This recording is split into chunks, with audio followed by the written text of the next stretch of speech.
प्रभु करण कामेश्वर प्रभु गौर कुमार प्रभु नित्या माता जी जगन्नाथ गोपाल प्रभु and Nupur. So thank you for your presence. I'll just share my screen.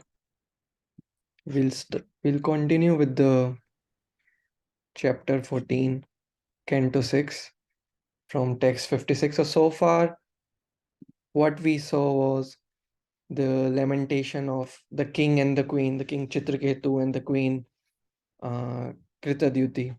So because of the envy of the wives, co-wives of Kritadyuti, the son, the only son that came through the benedictions of Angira Muni and Narad Muni. So the Harshashoka has been killed, and when they got to know about it, so they started lamenting and blaspheming or cursing the Lord himself, questioning his way of functioning or creating this world, giving various reasons. And that brings down to text 56. So we'll continue our discussion from here. So today readers are Kameshwar Prabhu, Nupur, Krishnan Prabhu and Jagannath Gopal Prabhu. So maybe we can go in the order. Say Kameshwar Prabhu if you want to start.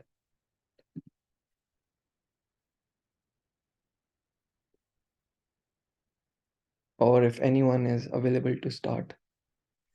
Yeah, I'll start, Prabhuji. Yeah. Sure, Prabhuji. Thank you. Actually, I have 7 o'clock doctor's appointment, so first I'll go. Sure, Prabhuji.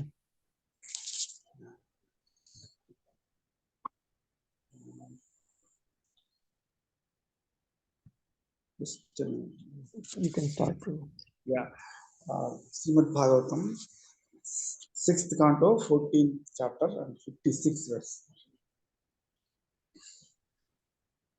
Tam tata narhasi samam kupanam anatham tyatum vichakshasva itaram tavasoka tapatam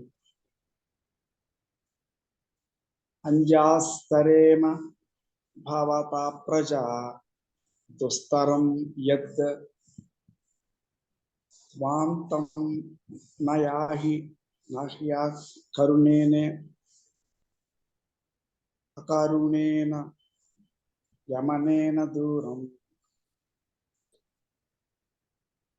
Translation and purport by His Divine Grace A.C. Bhaktivedanta Swami Prabhupada. Prabhupada teacher. Translation.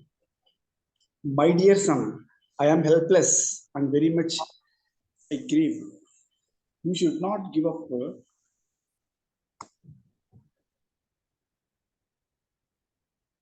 my company. Just look at your screen. Can you see my screen, Prabhu? Yeah, the screen is, yeah, no, it's okay. Just look at your lamenting father. We are helpless because without a son, we shall have to suffer the distress of going to the darkest hellish regions. You are the only hope by which we can get out of these dark regions. Therefore, I request you not to go any further with the merciless Yama. Purport. According to the Vedic injunctions, one must accept a wife just to beget a son who can deliver one from the clutches of Yamaraja. Unless one has a son to offer oblations to the Pitas or forefathers, one must suffer in Yamaraja's kingdom. King Chitraketu is very much aggrieved, thinking that because his son was going away with Yamaraja, he himself would again suffer. The subtle laws exist for the karmis. If one becomes a devotee, he has no more obligations to the laws of karma. Yeah, this subject we have been discussing many times earlier, the starting of this chapter, and how devotees are above all these karma kandas and all. So here, as a normal king, Chitraketu is lamenting, like, no, so why I got this son after a long time, after having so many, after performing so many rituals and all, under the guidance of Angirasmani, but still, why it is happening so? So he's if he goes along with Yamaraja, and then what happens to my future again? I will be going back to the normal situation of sunless person. So I will not be having any future, neither my forefathers nor me after leaving this body. So he's lamenting a lot, like any normal person will do. But here in purport, Prabhupada clearly mentioned that the subtle laws exist for karmis only. If one becomes a devotee, he has no more obligations to the laws of karma. So this one line gives a lot of hope for us, and yeah, we should go by this one, and need not lament for not having sons or not having children. So this is definitely very clear thing which we our ISKCON acharyas many times in many lectures this has been addressed actually. So yeah, this is what I wanted to add. Yes, Prabhuji. Go. Yes, Prabhu. So the purport, as Kamisha Prabhu mentioned, so the subtle laws exist for the karmis, but if one becomes a devotee, he has no more obligations to the laws of karma. So Lord Brahma also mentions this in the Brahma Samhita, Karmani nirdahati kintu cha bhakti bhajan govindam adi purusham tamaham bhajami. So clearly he's saying that all the karma of a devotee is destroyed by persons who are engaged in devotional service. Very clear that the karma is destroyed for devotees who are practicing or doing devotional service, who are engaged in devotional service. So that is one thing that stands out. And then the second thing that stands out for me is that how this whole chapter ends with this concept of lamentation. So initially he wanted a son, he got the son, he enjoyed, then he suffered, and then so Harsha and Shoka, and now he's completely in lamentation. So in some sense, our life also, if we are not God conscious, it will for sure end in lamentation. It will end in lamentation because everything that we have will be taken away. Just like how for Chitraketu, his son was everything and it was taken away, everything at the end of our lives will be taken away and we are only left with lamentation. So in this connection, Krishna, when he starts speaking the Bhagavad Gita, the first word that he uses and the last word that he uses in an instructive sense, that is Bhagavad Gita 2:11 and Bhagavad Gita 18:66, both times he uses do not lament, very clearly, like a loving, compassionate father. If you see Bhagavad Gita 2.11, if you open up, Prabhu, if you just... The translation also, the word lamentation comes several times actually.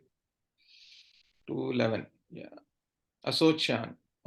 Yeah. So the first word, you see, not worthy of lamentation. Not worthy of lamentation. You are lamenting. The word lament comes 3 times. The first verse that Krishna speaks in an instructive sense in the Bhagavad Gita. And then the last verse that he speaks in an instructive sense is 1866. There also he says Ma Suchaha. So it's so interesting that the word lamentation is used by Krishna in the beginning and at the end, and in the middle, he says that we must go from lamentation to divine love. So instead of lamenting in this world, you focus more on loving someone beyond this world. And then your lamentation will automatically reduce. It's impossible to not lament if you are in this world because that's the nature of this world actually. But if we love, if you go from lamentation to love, then the lamentation will not be there at all. So just wanted to share that. Thank you, Hare Krishna. So as you mentioned that in the beginning and in the last verse, Krishna is mentioning do not lament to Arjuna. Yeah. So in the beginning he mentioned, and then again he reminds him in the end. So, but how it can be done practically. For example, today I was also hearing on teachings of Queen Kunti. She asked uh, Krishna that please cut away all my relationships. So how is it possible? Because is it possible for us to, you know, see someone go and not lament? It is very obvious, right? Yeah, yeah. So Megha Mataji asked the same question last time, that how do we use this in our sense of like relatives and people whom we love? Should we How? not cry? Should we not lament? Of course we should lament. Of course we should cry. In fact, our heart as devotees becomes soft by devotional service. It should not become hard. It should not become cold-hearted. Of course we should cry. We have seen even our Maharajas cry when their disciples pass away, So of course we must cry, of course we must lament, but immediately realize that there is a truth beyond this world. Whereas for karmis, this is it, if they lose somebody, that's it. The body is gone, so they're gone. That's it, they're gone. But we understand as spiritualists that their soul still exists and we can still connect to them through Krishna. So that Mm, understanding we must have. And if we have that understanding, immediately you'll get a sense of calm, sense of relief. And it's not that just we are making up these statements. These statements are verified many times in the scriptures, that if you want to connect to a soul, you can connect to them wherever they are through Krishna. By serving Krishna and offering the fruits of that to that soul, we are able to connect to that soul. So practically also, I feel that that's the best way to look at it. yes, Prabhu. Thank you. Nitya Mataji, you want to share? Yes, Prabhu. Very nice points discussed by Kameshwar Prabhu, Gokma Prabhu, and yourself. So I just have one thing about the point that Prabhupada mentions here, and the last line. If one becomes a devotee, is no more obligations to the laws of karma. So there are many different levels of devotee, beginning from the neophyte to all the way to the Mahabhagavat. So, since we are supposed to be calling ourselves practicing devotees and not like a fully ripened devotees, so at what point, are we? Is just the question is not a comment. At what point does this obligation doesn't exist for the laws of karma? That is one thing. The other thing is we've also heard about how even among the devotees, when Krishna will pardon everything, if one offends another devotee, then and performs and commits a Vaishnava aparadh, then that person will be deprived of the love of Krishna, and also, yeah. So how do we, yeah. So again, this is like, it's somewhat like having the karma effect here in the second case also. So I'm just wanted to discuss about this a little bit and see what does Prabhupada mean by a devotee here? How do we qualify this word? Mhm. So I just heard Gorkwaru just mentioned that quoting Lord Brahma, that even if we are practicing devotee, I'm not sure. So he just mentioned that part. But yes, these two questions are open. Yes, Jagannath Gopal. Prabhu. Yes, Prabhu. So, very nice discussion. So, I just wanted to mention the example of Radhanath Maharaj. So, when he understood that his father was not well, he came back all the way from India. So, it clearly shows that this, the point that Prabhuji was making earlier as to Megha Mataji's question whether we should lament or not. So, in one sense, Radhanath Maharaj has dedicated his entire life to the movement of Prabhupada. But even to the movement of Prabhupada and Krishna. So even when he gets to know that his father is not well, as a matter of duty, he goes, right? So, although he is beyond all such obligations, I mean, we can say he qualifies to be called as a pure devotee, but still, out of affection, out of duty, he does it. So I guess that's one example I wanted to share. And the other thing is this burning away of karma is proportional to our surrender, is what I had heard. So the more we surrender, the more our karma will be vanquished. And then at the highest level of surrender is when Krishna takes complete charge of our body, of everything related to us, and he then orchestrates everything the way he wants with us. So yeah, I just wanted to share these quick points. Yes, Prabhu. Beautiful point about the surrender, and also about Maharaj. Personally being there for his father. Yes, so I think that as devotees or practicing devotees, even if it is true that the law of karma will not be applicable to us, that doesn't mean that we should take it lightly. I think that the point is, I think probably the intention of this is that we should be more sincere and surrender to Krishna at every moment of our Krishna conscious life, of becoming a devotee, and so that we are conscious of our thoughts, words, and actions, so that we do not take it for granted that, hey, I'm now a devotee, now I can do whatever I want. I guess that that is also, yeah. Thank you. I just thought of this one. Thank you.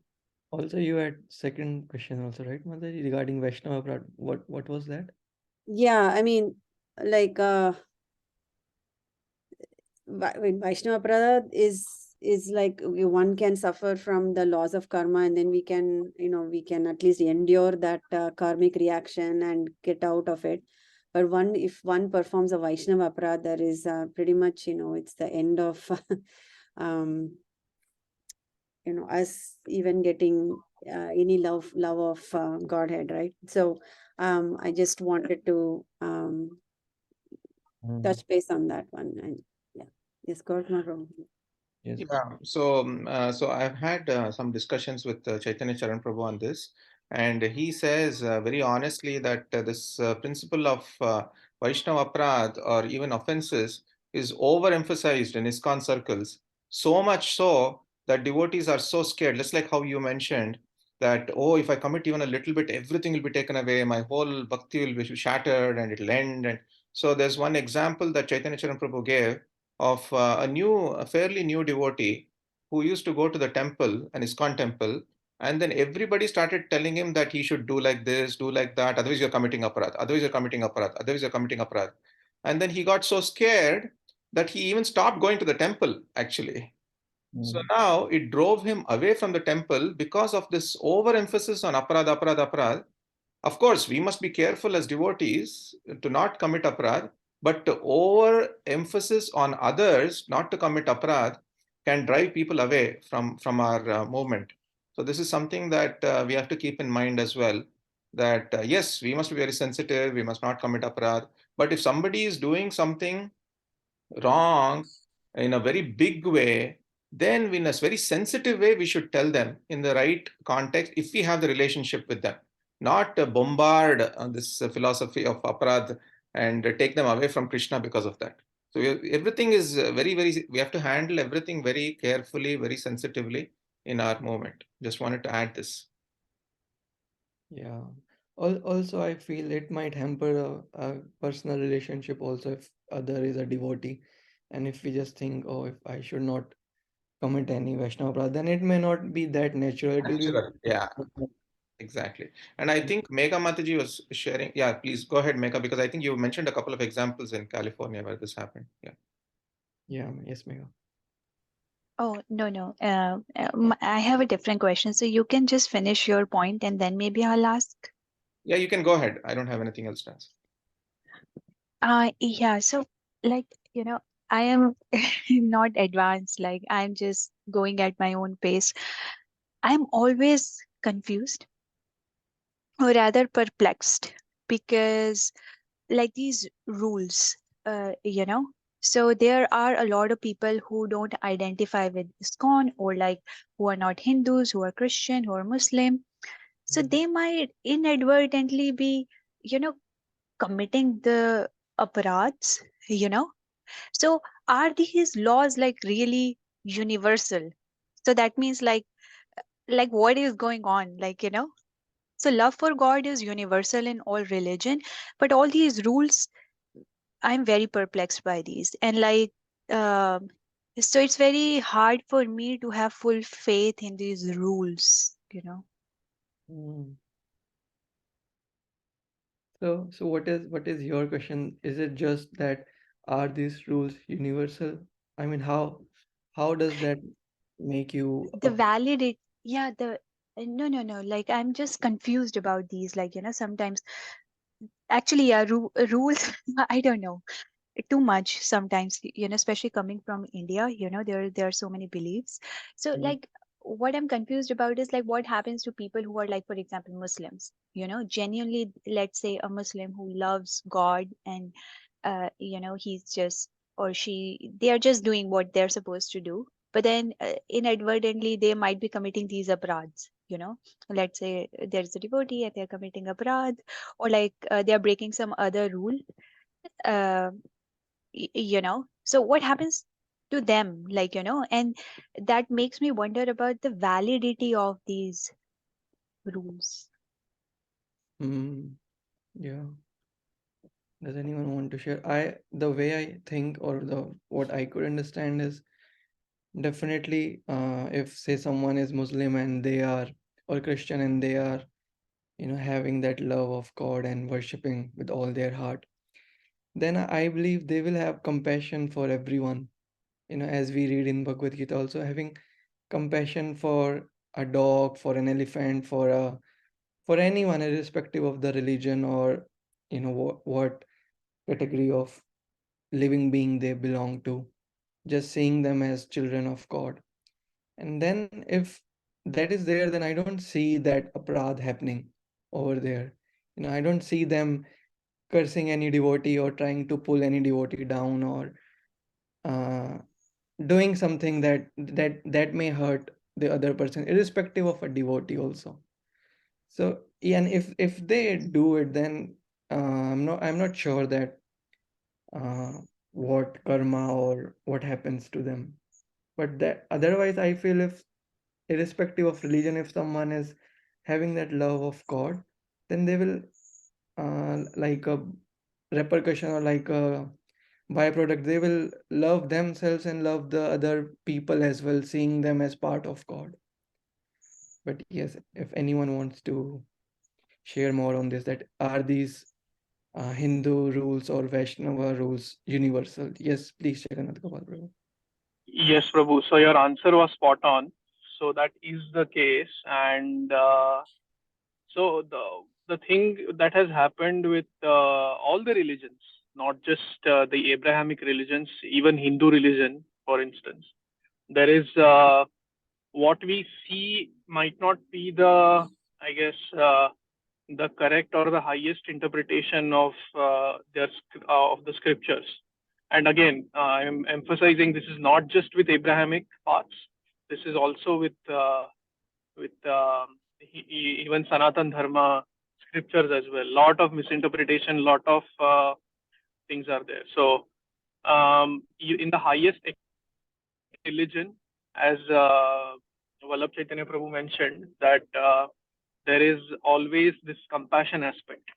So just like love of God is a universal principle, even compassion is a universal principle in all religions. So that is definitely there, and I know of certain Muslim paths also where um, the devotees are actually vegetarian; they don't eat meat, right? For instance, we say that meat eating is aparad, right? So one might ask, what happens to those Muslims? Now, what happens to those Muslims who are genuinely trying to follow but also eat meat? I don't have enough knowledge or realization to comment on that. but I can say for sure that there are, for instance, Islamic paths as well, which propagate vegetarianism and things like that. So yeah, these certain principles like mercy, tapasya, austerity, and what else? Truthfulness. Austerity, Truthfulness. truthfulness, and self-control. These are universal principles, and then love of God is the highest universal principle in all paths, in all, I guess, genuine religions. And yeah, the details might differ according to. Again, we might ask, why do the details differ? There should have been only one thing, the highest thing, but it doesn't work that way. If you give only the highest thing, then there will be certain, small set of people who will follow the highest thing, and all the others will become adharmic. That is not what the aim is. You have to practice religion at the level that you are at. So that is the understanding that I had been told. I have been told even now many times when this question comes up about various paths. But know for sure that there are genuine people in all religions, including Abrahamic religions, who genuinely love God and genuinely have compassion for everyone, and they have all the other qualities that are talked about in our path also, like that. So I just wanted to share that.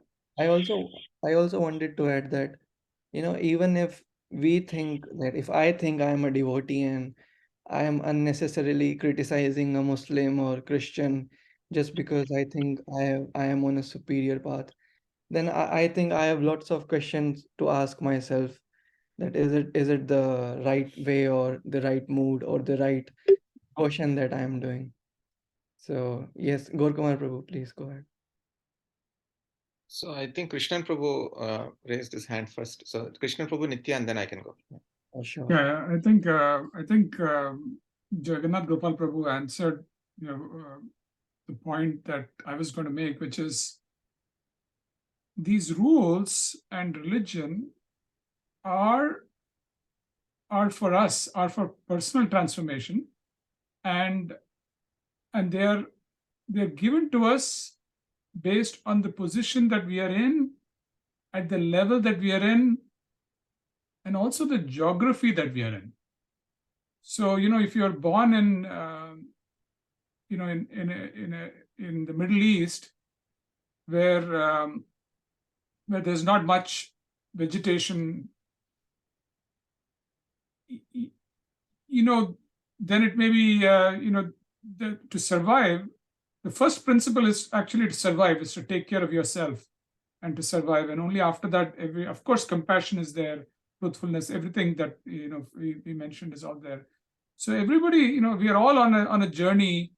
And I think now I just want to make a point about rules, which was, because I heard this at a class, there are,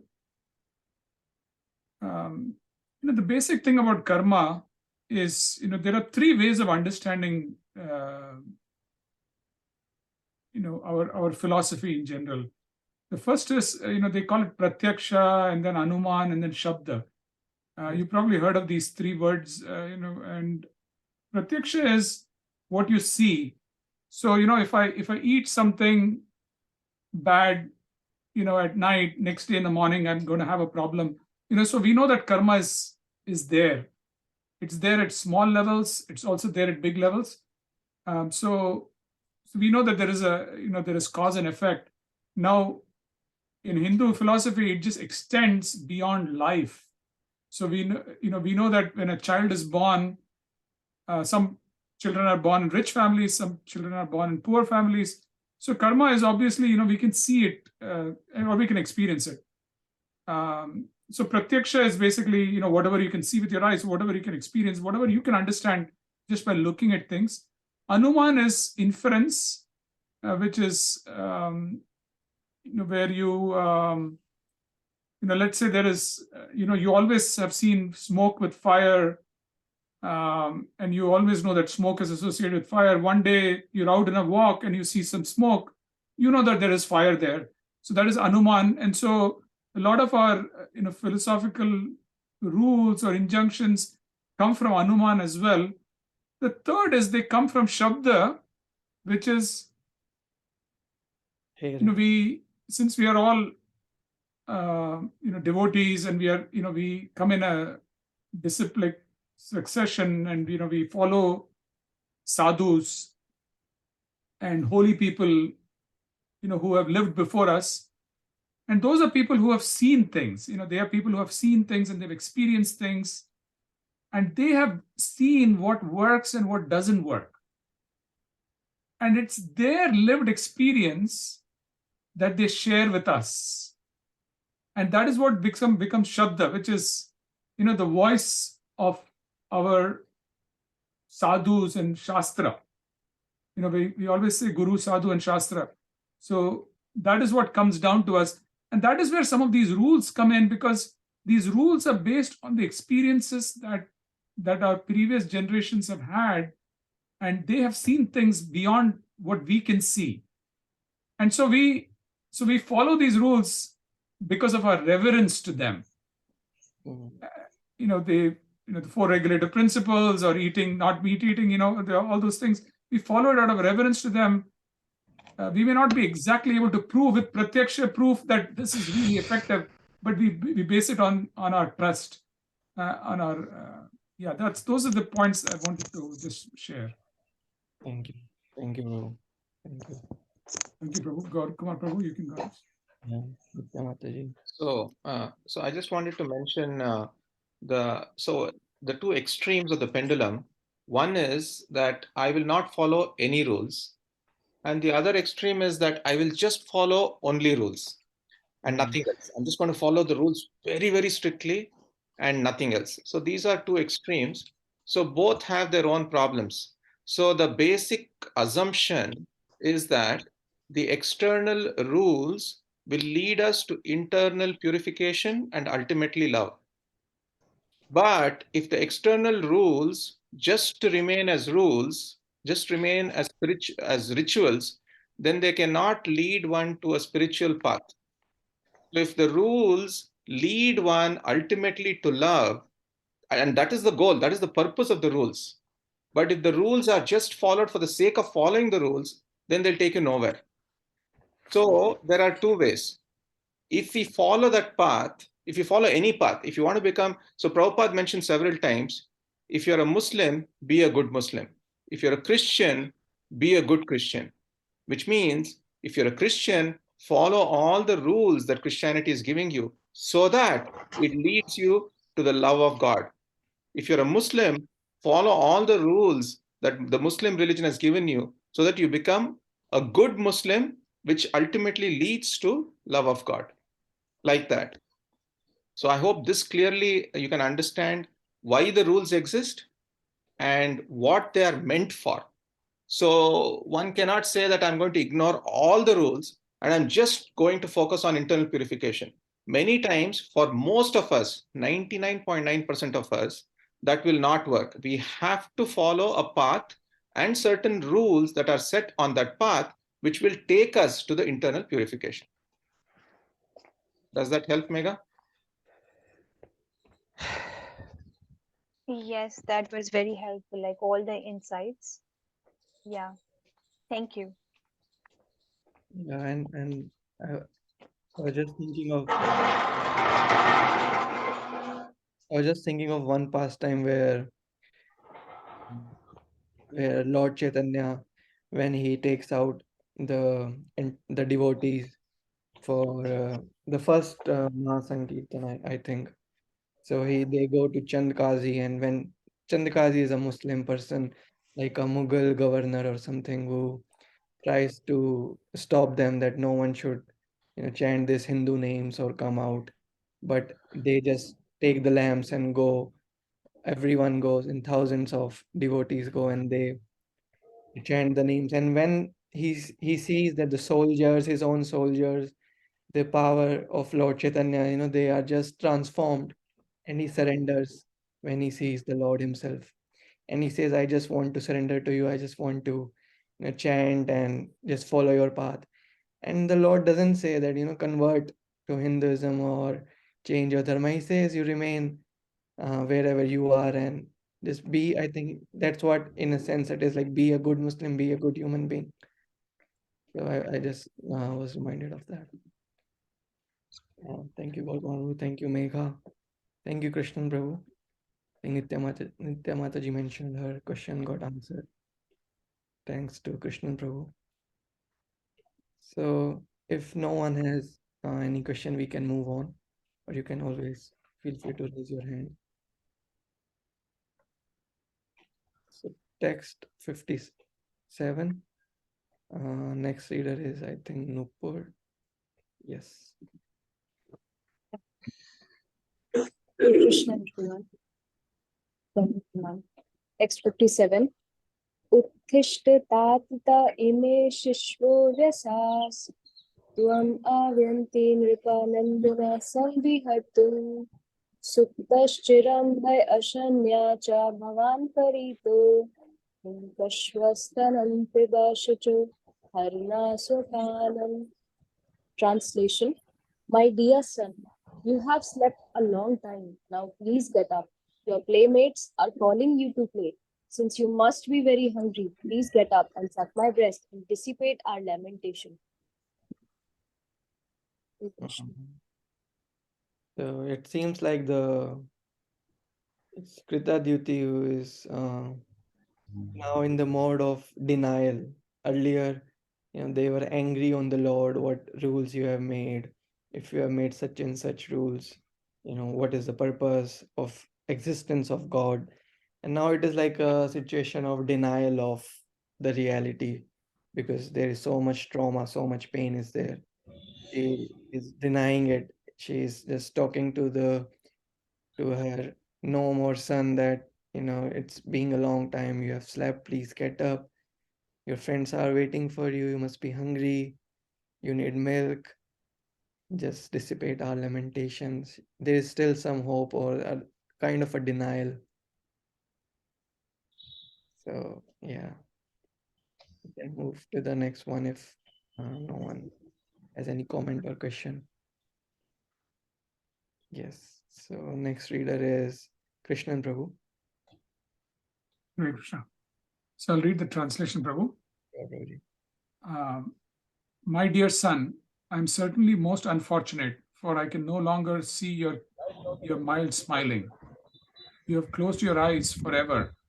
I therefore conclude that you must have been taken from this planet to another, from which you will not return. My dear son, I can no longer hear your pleasing voice. So I think she continues her lamentation. Yeah, now it is like accepting it, like it is no more. The sun is no more. Yes, bro. Next, text 59, Jagannath Gopal Prabhu. Would you like to read? Yep. Am I audible? Yes. Yeah. Shri Shuka Uvacha. Sorry, yeah. Vilapantyamritam putram iti chitra vilopanai chitraketurbrisam tapto muktakanto rurodaha. Translation. Sri Shukadev Goswami continued, accompanied by his wife, who was thus lamenting for her dead son, King Chitraketu began crying loudly with an open mouth, being greatly aggrieved. Yeah, continuation of the sad this description of the sadness and grief that the husband and wife are going through.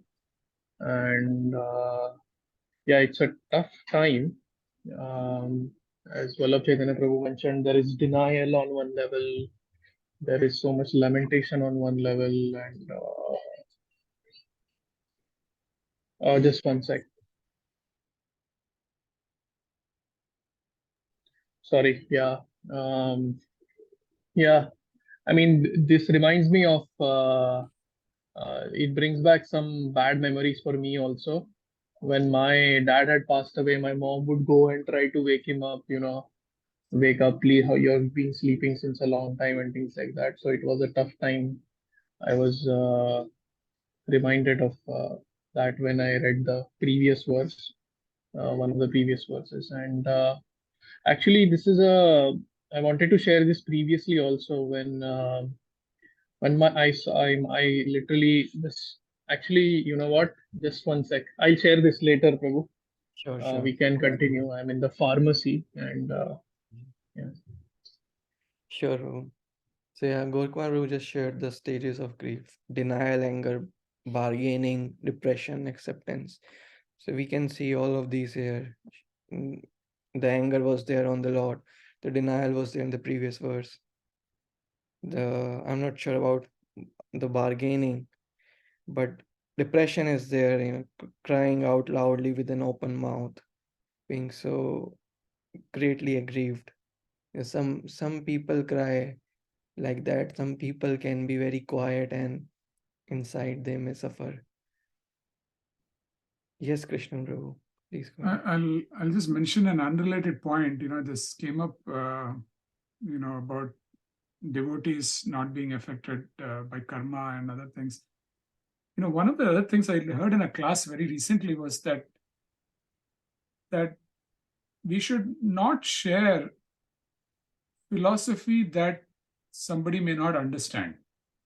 Mm, So, if we are, with some loved one and they have lost somebody, we have to be at their level, mm, and we cannot tell them that, oh, this is, we are not the body or something. We cannot tell them those things. mm, And it was a very, aha moment for me, because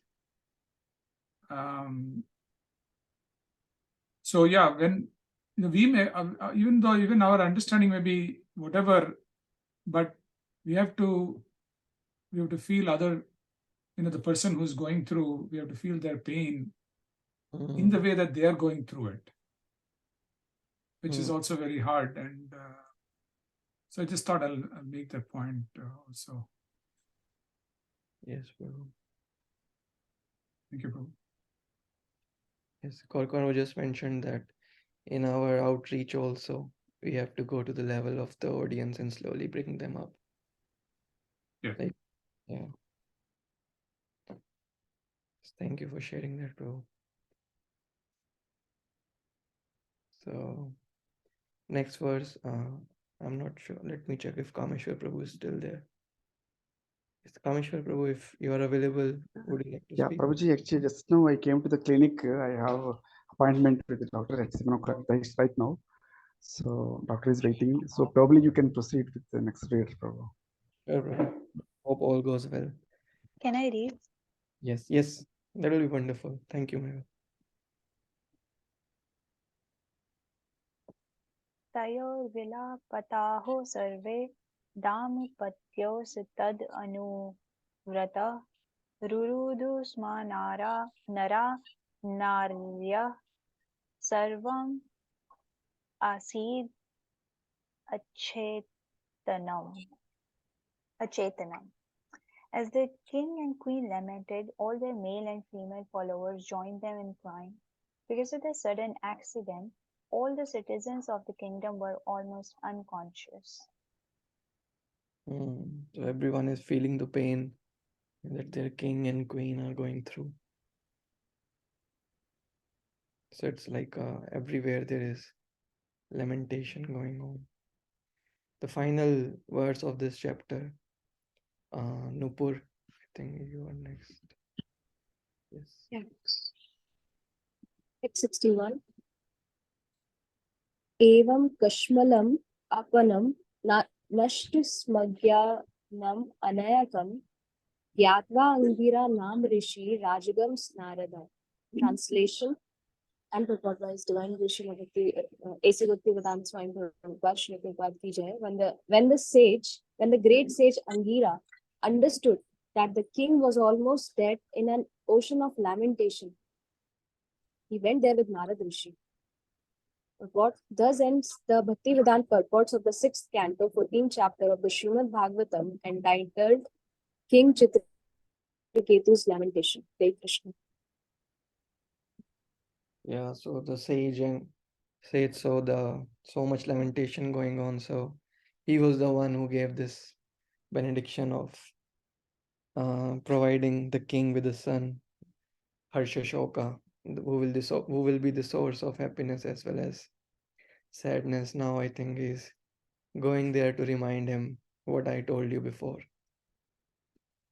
So should we go to the chapter 15 or? Yes, Prabhu. Yes, yes, yes, please.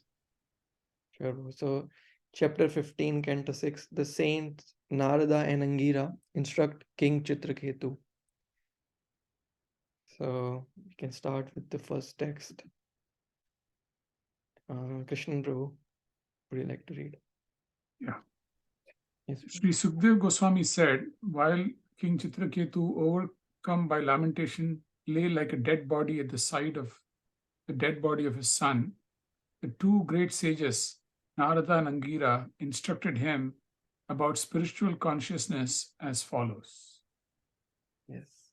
It's very interesting that you just mentioned, Prabhu, and we just discussed that, how during these times we should try to understand the person's nature and not give out the philosophy or remind them of spiritual consciousness. Whereas, of course, these are very realized souls, Narad Muni and Angira Muni, whose presence is, even just through their presence, one can just remember of Krishna. So they can do that. But yeah, I think for us, it's better to let the person lament and try to help them slowly come There out. is one small thing here, Prabhuji. So the difference is that Angira Muni and Narad Muni actually bring back the son back to life. And Okay. then the son speaks the philosophy. So only then does Chitraketu completely get it. If only Narad Muni and Angira Muni had just spoken, probably they could have just spoken, right? They're realized souls, they could have just spoken. But they Yeah. had to get the son back to life, Yeah. which may not be possible for us when we go, and we may not have the sensitivity, we may not have the understanding of, and also most important is we should have the relationship with that person before we give the philosophy. I feel that sometimes in the mood of, not with bad intention, but in the mood that we know something higher and we want to help that person with a lot of enthusiasm, we try to dump it at the wrong times without having a relationship also. So if you've invested a lot in that relationship, then you have the power to actually give the instruction or the advice or the philosophy like that. So in this particular case, because Angira Muni had invested in the relationship by giving him the benediction of having a son, he had every right to advise him. So that's another way of looking at it. So it's like if anyone else would have gone and the king might have, disrespected.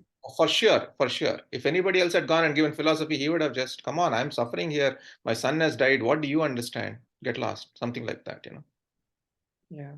Yes, Nitya Mataji. Yeah, I often come across the situation and I'm stumbled with what to do. So some devotees who are probably I've seen one or two times overall in the temple.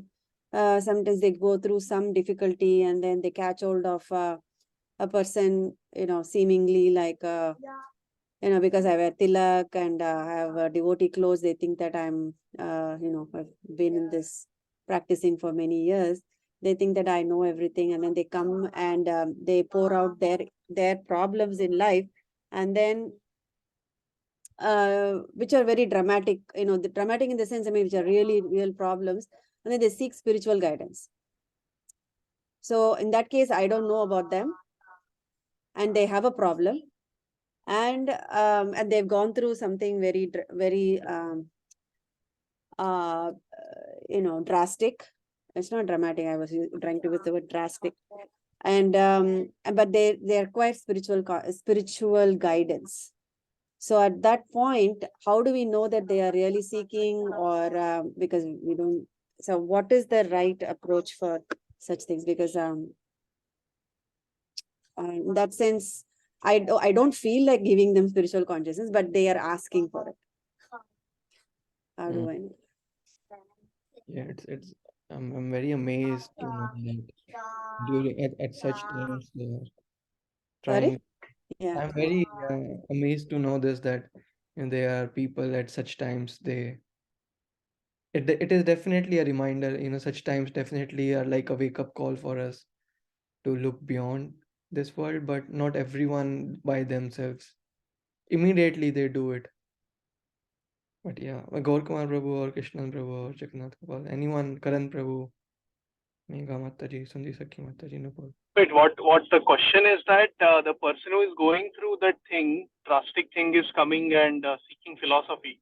Yes, so Yes, Mataji, Prabhu. Yeah. So I've seen that many times happen in because there is a reason why they come to temples. Temples, they think that they they have the solution. They can talk to people. They can get counseled, or they can because everywhere else they go, they're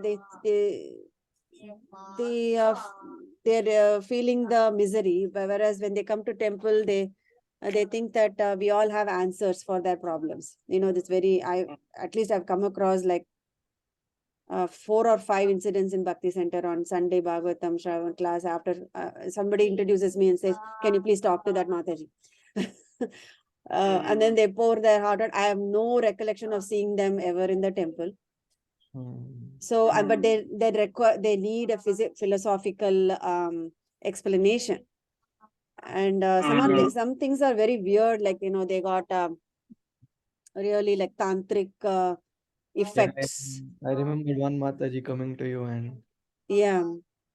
So I'm stumbled at such points where to even start. So if there is anybody I'd like to. I mean, we can tell. I don't know if they are. If I guess we should ask them. I don't know. Weird question to ask, but have you really expressed your grief? Have you cried enough? Because why I say this is there is this example now of Bhaktisiddhanta Saraswati Thakur. He had this disciple. I don't exactly remember the pastime, but his mother died and he didn't cry. And then he came to Bhaktisiddhanta Saraswati Thakur and asked for sannyas. And then Bhaktisiddhanta Saraswati Thakur said, you can't cry when your mother died, so how will you even cry for Krishna? Right? I'll not give you sannyas, he said. So something like, but if they are past that stage of grief, then maybe we can give them some philosophy and maybe bring them to bhakti. I don't know. Others can chime in. Krishnan Prabhu. Maybe Mataji, I think maybe they trust you, and there is, whenever they see a sattvic person, people trust them, and sometimes they are, some people when they are in trouble, they are only looking for like a listening, somebody to listen to their problems, and that may be sometimes that may be sufficient unless they probe for more. But of course, I've never been in these situations, and so I wouldn't know. Yeah, I mean they do tell a little bit. I do listen to their problems, and then they ask, how do we explain this? What am I supposed to do spiritually? I mean, there's a question and for which I have to, express. So that is where I get. Of course, there is definitely a listening aspect, and then they pour out the problems. Of course, it's not in a full detail, but whatever enough to express their grief. Yeah. Yes, Prabhu. Yeah. Listening is a great advice, and yes, definitely it's there. But they also look for something. So whatever I say, it's going to be very impactful. And it so happened that one person, that person who had tantric issues, like she was affected, I think, by black magic or something. I don't recall the exact nature of the problem right now. It happened some time ago, and yeah, she was standing right behind me. I said, have prasadam and go, yeah, it's just keep coming to the temple. Just a very basic advice I was giving. I mean, it's not even an advice. It was just just keep coming, and you'll just talk to, just listen to the kirtan and bhajans and immerse yourself, and gradually, you'll get the answers that you want, and have prasadam, and then she was standing right behind me or front of me, whatever, and then she immediately she just left. I mean, she was actually standing for I said, are you not taking food? Something she said, and then she left. So yeah, so it is anyway. It's aside the point. But yeah, I'd like to hear what Karan Prabhu has to say. Yes, Karan Prabhu. Hare Krishna. So definitely the fact that somebody has come to us and asking for advice means their heart is already open to hearing from us. And I feel what and of course Krishna has in some way also arranged that interaction between us and that person. So we should definitely pray to Krishna before we say, to inspire us that the right words come out of our mouth and that we can help them in that way. And we may not be knowing anything about the tantric effects or whatever the actual problem, like health issues, whatever problem, we may not be an expert in that. But from whatever spiritual understanding we have, we can offer that perspective, and also say that I'm not very much aware, but this is what I know, and offer them that, and also maybe suggest them that maybe they can take some other steps, but also do this thing in addition to whatever. And I think praying for them and also praying to Krishna that may the right words come is, I feel, very important, because oftentimes it happens that somebody is doing book distribution, and from many devotees I've heard that when they pray, Krishna inspires them to speak the right words to the person, and that person somehow becomes a devotee. So I feel that is the key point here. Yeah, very nice point, Prabhu. Yeah. Yeah, Very, thank you. thank you so much. Also, I was thinking that because you were mentioning, I also remember that Mataji, which you were referring to, Nitya Mataji. So I was thinking there are some certain cases also where nothing can work, I feel, because it's like, I remember, I think there was some misalignment of some chakra or something was there with that Mataji related to black magic. So I have heard that only someone having those skills can just cure it or counteract it. Like a medical problem, if they come to the temple requiring that immediate medicine, that might not work for them.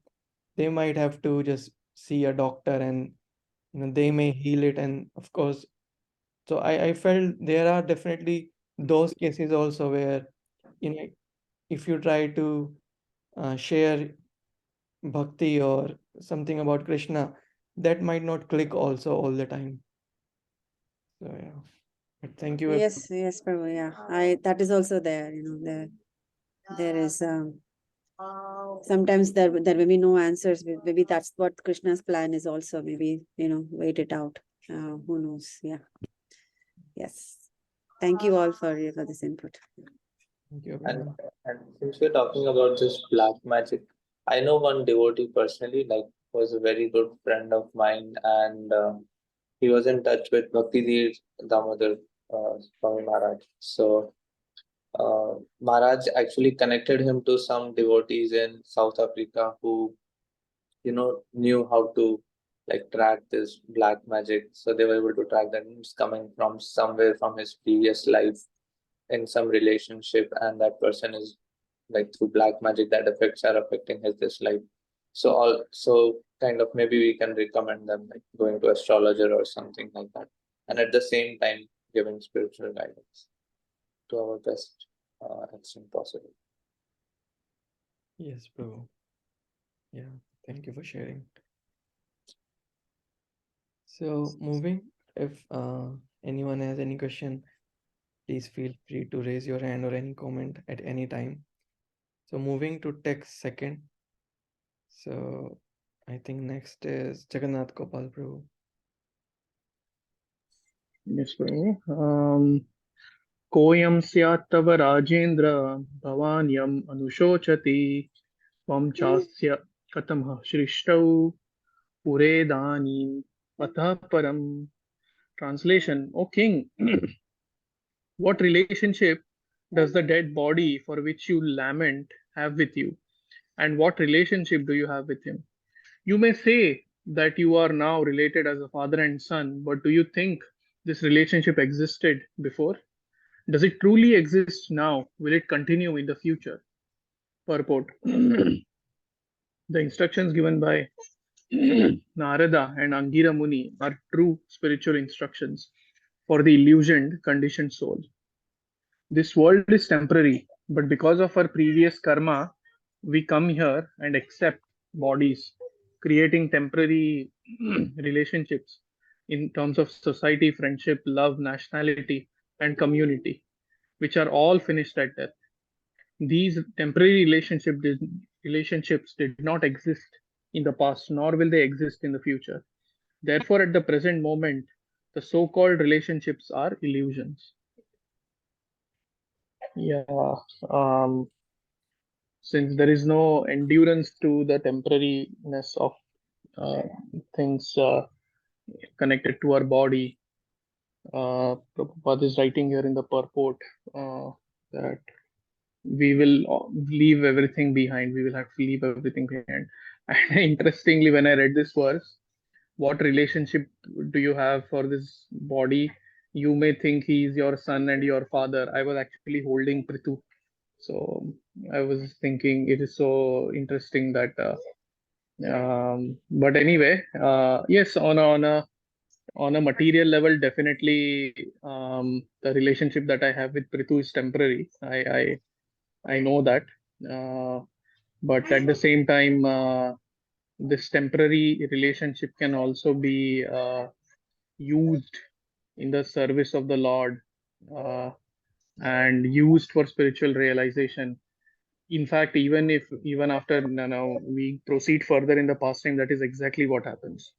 The boy wakes up and speaks to the father and makes him realize the transcendental knowledge.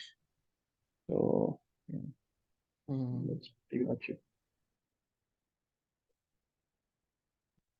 Can move to the next verse.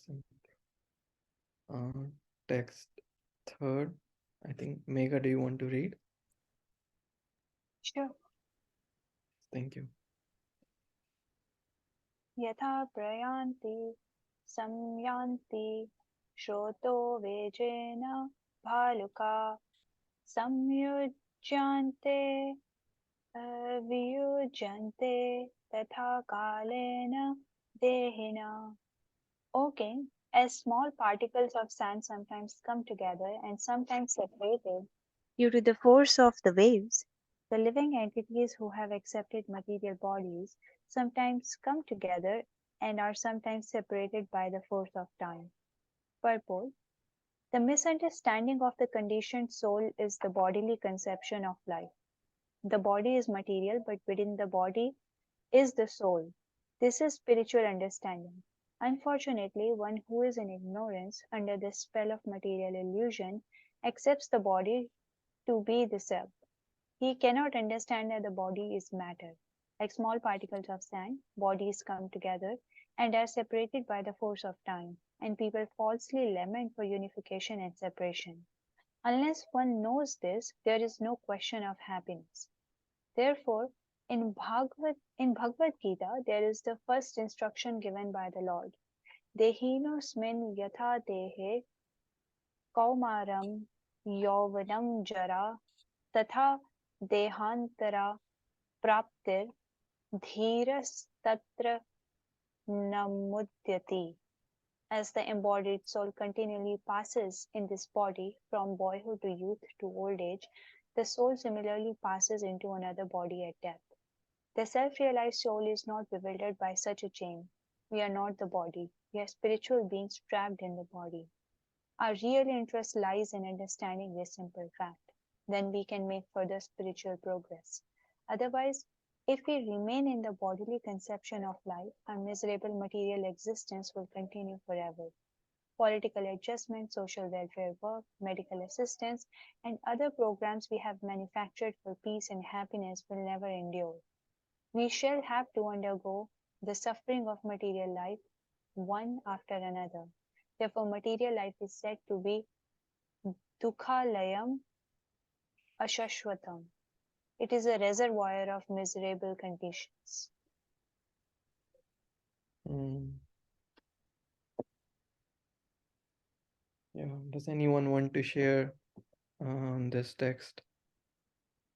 I think the sages are reminding the king that like small particles of sand, they come together and sometimes separated. Similarly, in this world, we come together and get separated by the force of time. And Prabhupada mentioning this, Dainosmin Yathade, that like the way, the soul goes through within the body from boyhood to youth to old age, where the soul remaining the same, and at the time of death passing to the different body. So the self-realized soul is not bewildered by such a change. And the temporariness of this world, dukhalyam ashashvatam. Everything is temporary and full of miseries. I just want to mention something that Yes, Mother. that yes, we are not this body, we are spiritual souls, we are embodied souls. And but the body is the vehicle for us to realize the full potential of that soul. So we can, just because we are not the body, I think the underlying fact is that we need to take care of the body also, so that it is it allows us to realize our full potential, or to realize the soul self, or to achieve the love of Godhead. So I think it's a common misconception here that if you remain in the bodily conception, I think Prabhupada here mentions that there are, we should not be focused. Everything needs to be a balance. So we cannot ignore our bodily needs, at the very basic needs, because by depriving ourselves of sleep and taking up more seva, which by hurting our families or our own physical body, but to be on the other side also, we cannot be like, oh, my body is going, I have to take care of a body, so rejecting all the seva that could have been done also. So it is neither two extremes on that side, but being balanced and doing the needful, at the same time trying to progress spiritually, so we can gauge ourselves. It's a very fine balance between thinking we are not the body and trying to use the body in the right proportion, so that it serves our purpose and not to hurt it or overprotect it. So just wanted to mention that. Thank you for sharing it. Also, I feel that the body is the medium, even with devotees, or when we see the other person as a spiritual soul, the body is the medium we interact with, we do our services with. So when that person is not there, or when they leave this world, then still we miss them. Because through the body we are able to relish it more when they are here. So we miss that part. That part is not, again, I don't know, it happens in spiritual world, that is what we pray for. But definitely I feel that void that void remains for some time. Yes, Nupur. So I was going to ask something, but like what Nitya Madhuri said, and then what you just said, it like answered my question. I was going to ask, like, this verse 2.13, the Bhagavad Gita verse, it tells about like not getting bewildered at the moment when person leaves the body. So I was going to ask, like, it has been mentioned several times that we have to practice KC to remember Krishna at the time of death, or Krishna will give us the remembrance. So even for this verse, I wanted to ask, do we need to practice it? Like if someone passes away, it is natural to feel sad and to lament about it. But we do not, like me, I have read this verse, but I know myself that I won't be able to remember this verse. Like I will be bewildered. So I wanted to ask how to, like, do I need to keep on reminding? How do I remember this verse at the moment it will be required? I know, like, it doesn't mean that we do not have to lament, but still, like, how do I practically imply this verse? This is what I wanted to ask. So, yeah, like what Nitya Mataji mentioned and what you just mentioned, it did answer the question. Like, I do not need to, as such, practice this verse or just try to do something with this verse that I remember it at that time. I think it's okay to lament and miss the body and everything, miss the soul and everything. So, yeah, that's all I wanted to add. Thank you. Yeah, I feel it is very natural to miss it. Definitely, it is a loss for us for some time when someone passes away. They are no more with us. So that loss is, I don't think we anything can fill it. But at the same time, through our spiritual connection, praying for them, that connection still remains. And yeah, so anyone wants to share anything on that? And I also have a question that maybe we are out of time. Just one question. So it is mentioned here that similarly, living entities accept material bodies. Sometimes they come together and sometimes they are separated by the force of time.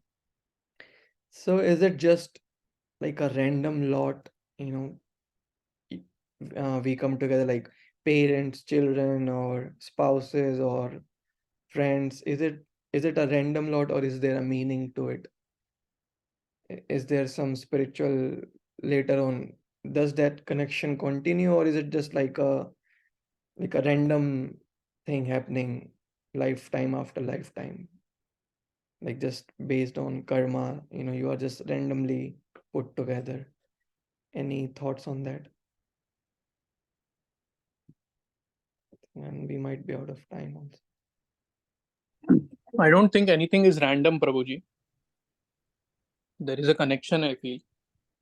For example, the parents we have, the spouses we have, the children, or Yes. relationships we have. Yeah, I think there is a connection because there has to be. There is no randomness in terms of these higher forces. This is what I like. They say, na, even a blade of grass doesn't move without the sanction of Krishna. So, I think there is connection, but then see, the connection is very tough to ascertain at our level of realization. A very, very highly advanced soul like some monk or somebody can do it. Like we were discussing this example of Indradyumna Swami once when during our Bhagavad Gita discussions in the morning. How once he was at the airport and he saw a sadhu there, a Buddhist monk, and then that monk was frantically, asking people for some donation so that he could get back to his homeland or something. And then everybody was ignoring him. But then Indradyumna Maharaj, he thought he should help him because he is a sadhu. So Indradyumna Maharaj felt some compassion, so he went and he said, "I'll pay for your ticket, don't worry." And then this person said, "But how should I give you back? I can't just accept a favor from you." Then he said, no, it's okay. You don't have to pay me back or anything, but you can just take it." And then this monk, he goes into a deep meditation for 20 minutes, and then he after that he opens his eyes and then he says, "Okay, I'll accept this from you because I had done you a favor many lifetimes ago, so I'll accept this favor from you. But since you are so nicely engaged in serving your guru's mission, you come to this particular place in Tibet, this particular ashram of mine, and there at this particular location, there will be a gift for you that will help you in your Guru service. So he said like that. And then actually, when he said that, I had done you a favor many lifetimes ago. So Maharaj asked him, can you please elaborate more? Then that the monk said, some things are better left unsaid. So this is what he said. So I think there is definitely a connection. There is nothing that happens at random. Although at our level of perception, it might seem random, but there is some plan behind it. There is some reason behind everything. Reason behind all of us sitting together and discussing Bhagavatam. Reason behind the family where we take birth. Everything. So the relationships we have, they will, so there's some continuation, or it's like that will, intermittent past or that will depend whether they will continue or they won't continue. Like in India, they typically say that if a son troubles a lot to a father, they say that he was your enemy in your previous life, so now he has come to trouble you. So maybe when the give and take of karma ends, then they again go to their separate paths. So who knows? But yeah, I think at least from what I have heard and read, I don't think it's at random. There is a plan. The randomness, though, not exactly randomness, but there is free will that is there. That is there in the picture as well. But the situations that we are put in, they are definitely not random. The response that we might give them, that is out of our free will. That is not exactly random, but it is free will. So from a designer perspective, it might seem random.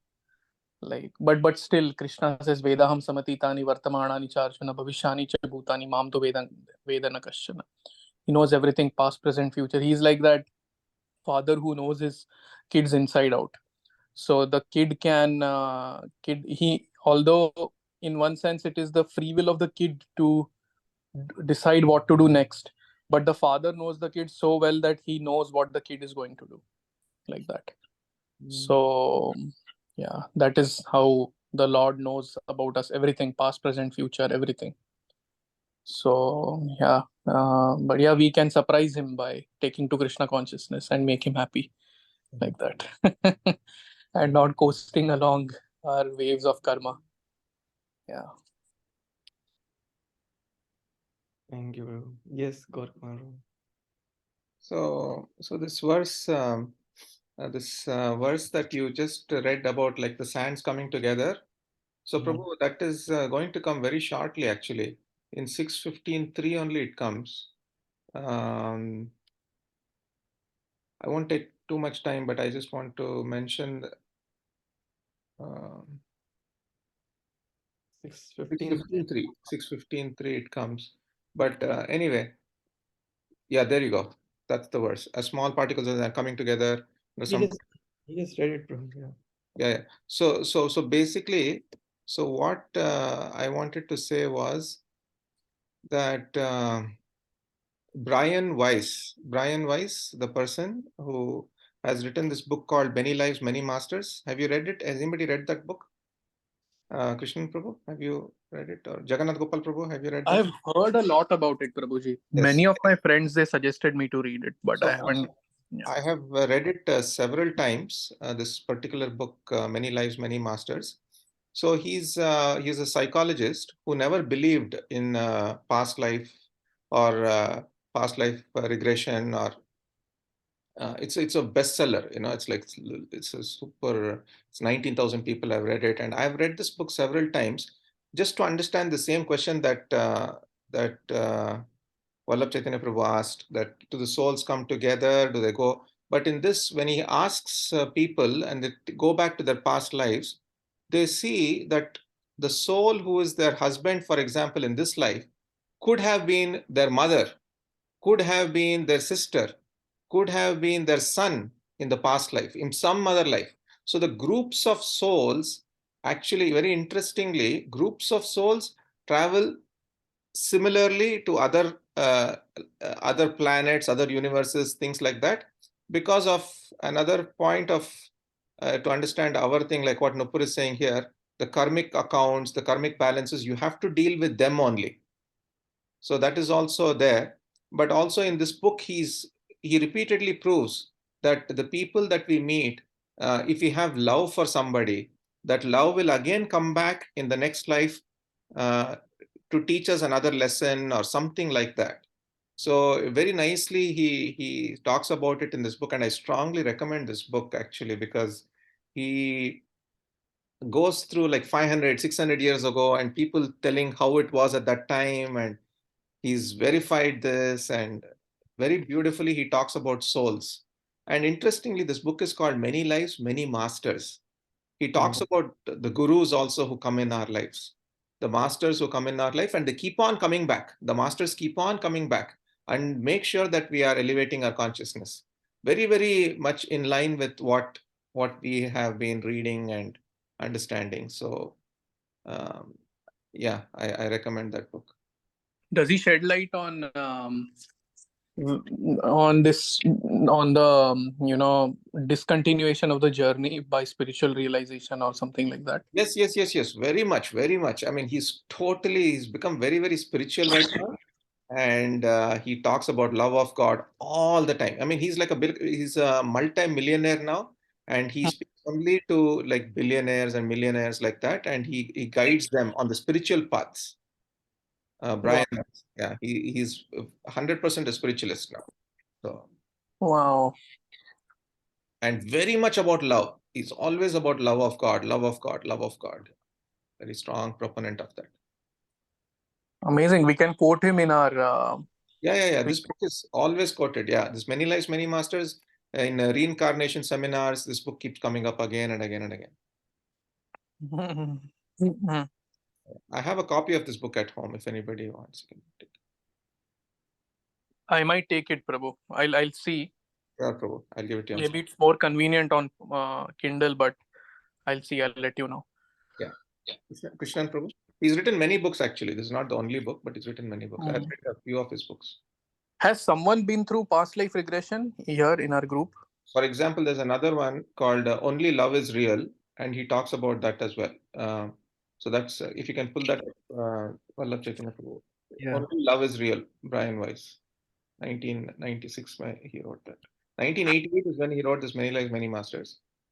Only Love is Real. See, he talks a lot about love. And he talks about spiritual love. It's not material love. He talks about spiritual love. So this is also, but I recommend this Many Lives, Many Masters first, because that's his classic, And he clearly proves that.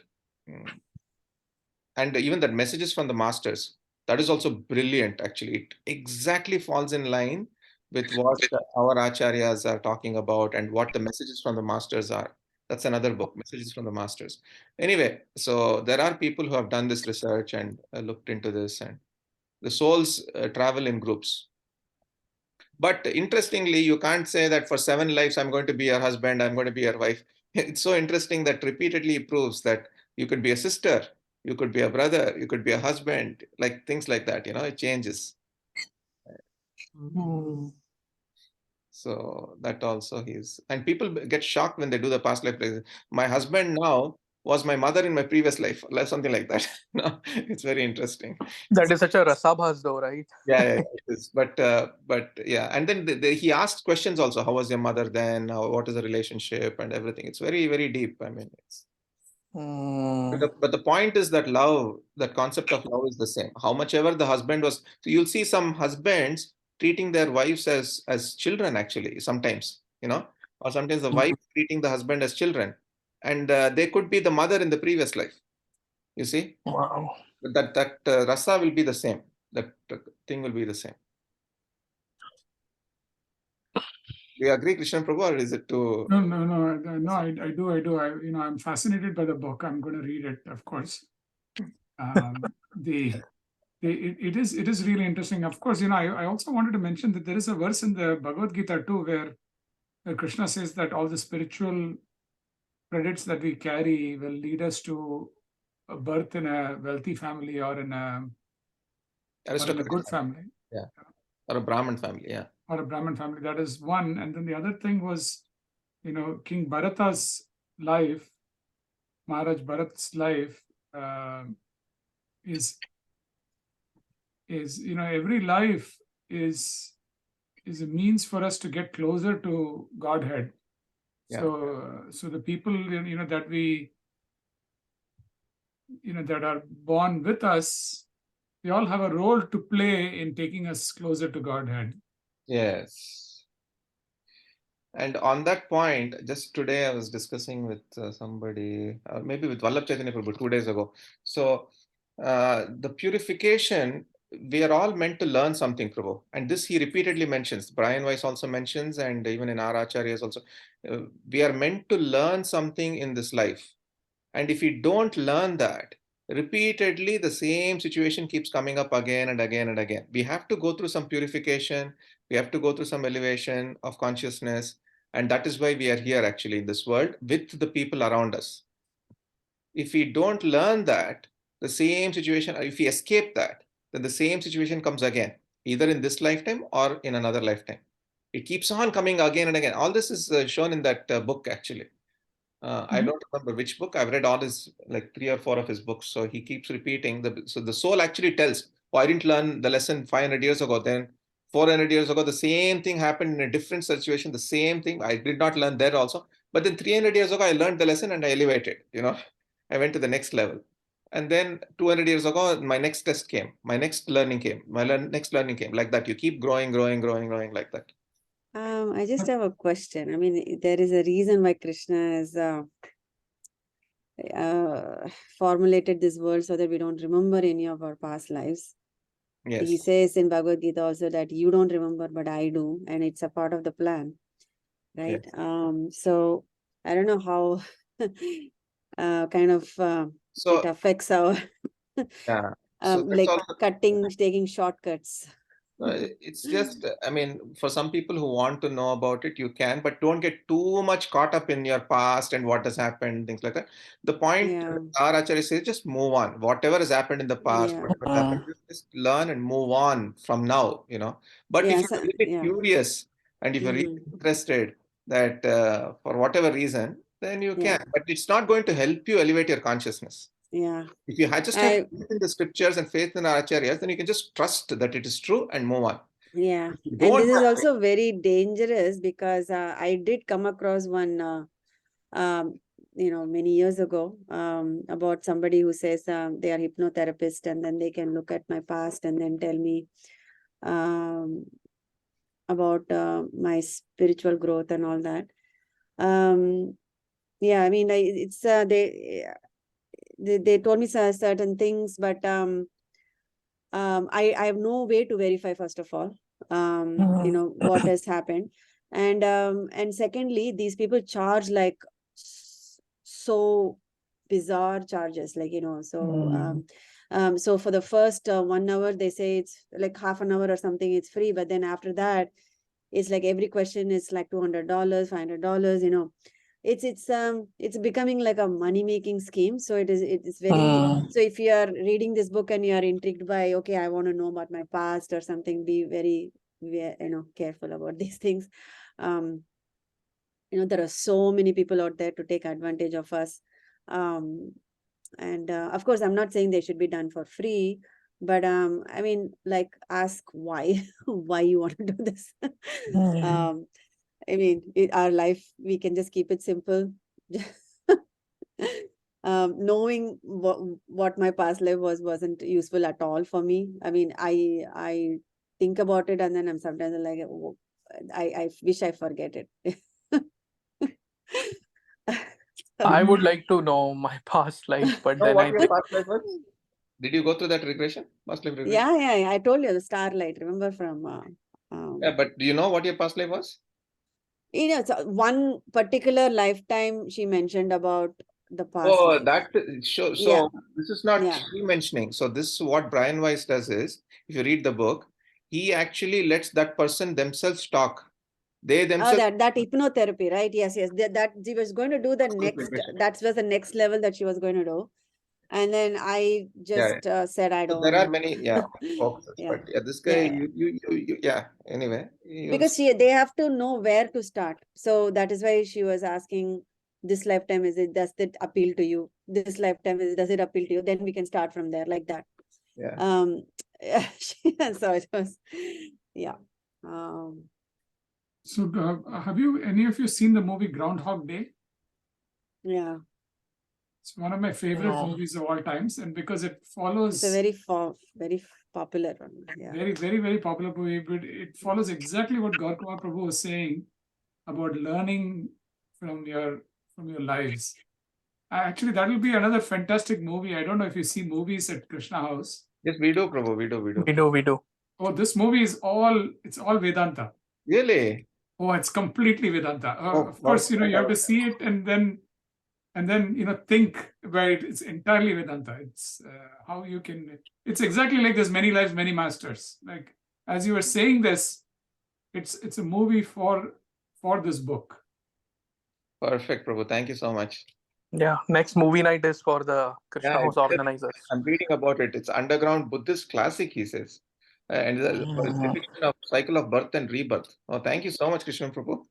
It's a Yeah. fantastic book, fantastic movie. One of my favorite movies. Anytime it comes, I always sit and watch it. Okay. Nice. And every time I learn something new from it. Really? Okay. Thanks. Thank you, Vallabh Chaitanya Prabhu, for this one. This is the year Vallabh Chaitanya Prabhu was born. Right? When? 1993, na? 4. 4. Okay. So I just finished that movie and then died and then took a birth again.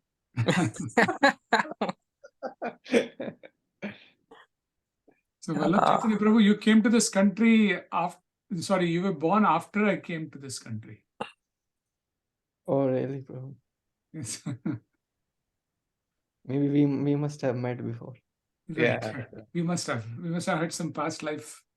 1993 April. Actually, I just completed 30 years. 11th or 12th of April I came. Oh, I wow. just completed 30 years. Wow. Amazing. Wonderful. 3 decades, Megasis. Yeah. Okay, thank you all so much, everybody. Vanchakalpatarubhyascha kripasindhubhyascha pattanam pavanebhyo Vaishnavebhyo namo Namo namaha. Namaha. Anantakoti Vaishnavrinda ki jai. Jai. Prabhupada.